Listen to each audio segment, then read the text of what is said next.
Everyone, it's Zepha here, and gonna give a quick overview of a couple of PvP zones in Star Wars: The Republic. I know my channel was originally dedicated to Minecraft, but as I said, I'm gonna venture out into some other stuff, and I can't really do Minecraft right now. So here's some PvP overview. Yeah, but essentially the first one I'm gonna go over is gonna be Huttball. The whole point of Huttball is essentially capture the flag. You grab a ball in the middle and you run into the other team's line, kind of like football, I guess, but not really. You can throw the ball. It's actually more like rugby, I would imagine, since you can throw the ball while running it. You can pass the ball to other players. It is possible to intercept the ball. I've only seen it done a couple times. I once saw a really skilled Juggernaut jump through the air and catch it. Still not sure how he pulled that one off. But along with trying to get the ball to the side, some other things you're gonna have to worry about in this war zone are fire traps, which is what I'm running over right now. And the other issues are I can get knocked off of these ledges, and if that happens, then I have to go all the way around, and it really just takes a lot of time. You actually have a limited amount of time to get on the ball. It's about 2.5 minutes, I think, so it's not too big of an issue, but whatever. Other trap there is an acid pit. You can get knocked into this acid pit or be pulled by someone, and you take about 800 damage every second or so. Now that doesn't seem too terribly bad, but imagine someone stunning you and you getting damage at the same time. It's generally a little overwhelming for your healers. But that's a basic overview of the Warzone. I'm going to give some strategies now. Like right now, the one you see right now, the other team is doing is have their tank run the ball and have someone get ahead and then pass it to him.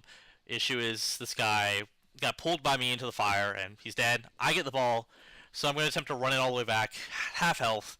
Don't have a healer, so I don't think I make it. But I try, and I have a lot of things I can use to get over there. This is why I feel a tank is very good for rushing the ball, especially if you have another tank guarding you, which I do actually right now, which is why I make it as far as I do. Other issues. Generally, I have trinkets on the side, which for some reason I don't have. I think it was because I respect and it took it off automatically. This is where my downfall was, is the fact I did get hit by the fire trap once, which took out a good chunk of my health. But as you see, I knock him off. I knock one person off. He can't really do anything to me now. But as you see, I'm going to just keep on running and running and hope I can make it. And I get hit by the fire trap. I'm dead. Other strategies there are is in fact, the best strategy I would imagine is you have a sorcerer get up ahead, and then you can actually have an assassin move all the way over the line. I think this is actually the best way to do it. You have a sorcerer move up ahead, and the ball carrier starts moving forward. Pull him up, get him right on the ledge, and keep moving forward. And if you get trapped, you can't move forward. And you have the assassin right there by the line. He gets the ball, runs into the line, and boom! He just uses force speed. Very easy way of scoring, and I think it's probably the best. Of course, if you want to go for a slower win and can still be just as effective, as I said, use the tank healer, two tank healer combo. A couple other things you need to worry about in these war zones are there are little buffs around that you can pick up. There's a speed buff under the pillar of the top ledge in front of me, and then there are there's healing buffs in each corner of the map. These heal for quite a bit. I think about 90% of my health, which is a significant amount. And the other buff is it's a 15% expertise increase. What expertise does in this game is it gives you a damage boost to other players, a damage reduction from other players, and a healing boost to other players. Very, very powerful, and that's why PvP gear is very important to have in these war zones. Otherwise, you're not going to be dealing anywhere near enough damage, and you're going to be taking way too much damage to get through the war zone and win.